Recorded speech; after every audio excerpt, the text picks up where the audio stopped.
There's something very special about this dad reincarnation of Villainess show. It hits a little different despite having all the same formula and building blocks that you've kind of come to expect from this department. But an episode like this, which almost felt more OVA-ish, but I don't say that as an insult. For me personally, it just almost hit on all the little things I'd want to see more of in a show like this, but normally you wouldn't because they'd prioritize the main big plot point or this character arc.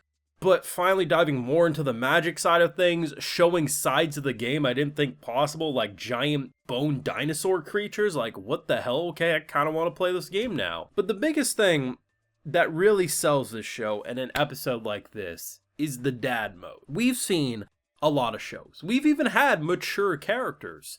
But to have a legitimate father, a dude who's just a genuine kind soul, navigating this world more elegantly than humanly possible, allows for your stereotypical insert bully characters who talk mad shit, spread rumors.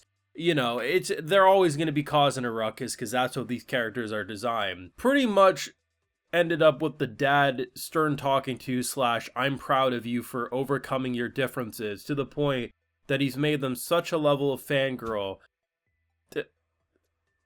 Like, I've seen so many of these shows turn who's supposed to hate characters like him into completely infatuated, but I've never seen a Villainess show do it quite like this. And the fact that the family continuously is like, yep, that's dad, as you're spamming buttons and shooting fireballs, being like, wait a second, I need more of that. I need her to start playing with the controller a little more, seeing what she can and can't do. I'm not sure if the dad will ever realize that his family's watching, because I don't know exactly what you could do to indicate that, unless she can start putting text on screen, like maybe put on signs or something. But it doesn't change the fact that this is one hell of a family ootin'. I need more. Of course, if you want to support my work, see my full thoughts on the episodes, we got the Patreon, full live reactions available exclusively over there if you're so interested. What a great episode. I don't think a lot of people are going to agree that it feels more like an OVA, and I don't even know exactly what I mean, but there's something so different about this episode compared to the first 5. It was almost like they hit the pause on really progressing main story beats or anything, and just prioritize some of the smaller details that would normally get pushed away. Ever since they introduced like the concepts of magic in this world and how the words work and the summoning circles, I've wanted to see more of that. And it was either last week or the week before, I thought to myself, oh, they're gonna explore more of it. And they didn't really do too much. This episode, we get like 6 minutes straight of just magical shenanigans, and I thought it was great. We watch at one point the two characters like pets their summon beasts or whatever. She does sword and shield, the most basic words you could think of, but the idea of merging them into a weapon or a defense like that, it was actually pretty cool.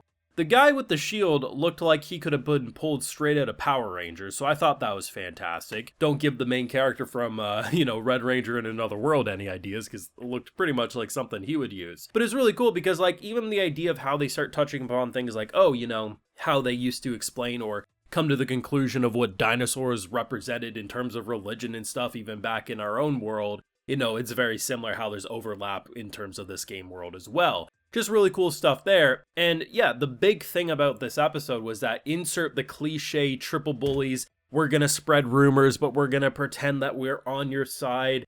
And just the fact that we have this adorable girl just say, listen, hey, My parents are great. They run a successful business, and they taught me that if people are coming to you saying there's rumors being spread and they're trying to act like they're on your side, it's most likely they're going to be doing the same bullshit. It's like the way that this show proves that it takes a real man to be best girl, and most importantly, that we need more damn father figures in anime, because we are surrounded by these, like, high school kids, high school students with, like, the emotional maturity of a goddamn doorknob. And then we have this man who I just wish I could see play stuff like Mass Effect, because there's moments in those games where you can punch a reporter in the throat. And I just know damn well this man would have ended up with that same reporter over coffee, bonding over her daddy issues.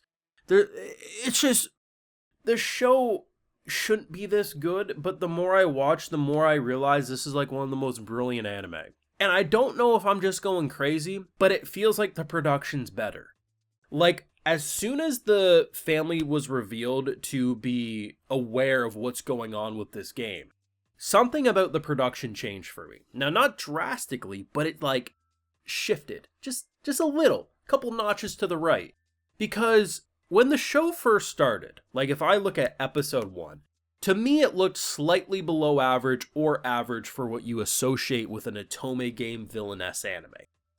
It worked, but nothing crazy. And I mentioned it, I think it was the last video, about how the animation is a lot more expressive, but it's also the art direction. The art direction seems like softer. The character models that were really like generic looking or like exactly what I've seen 10 times before are looking more visually engaging these days. And it's honestly, to me, it feels like the color palette's just softer. And that softer color palette lets the character models pop all the more.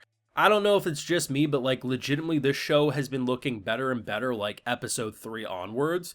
And animation like in last week's episode with over-exaggerated reactions or just the general look of the characters now are so much more engaging. This is an episode that I feel like not everyone's going to talk about as much as say past episodes because it wasn't as big of a bombshell.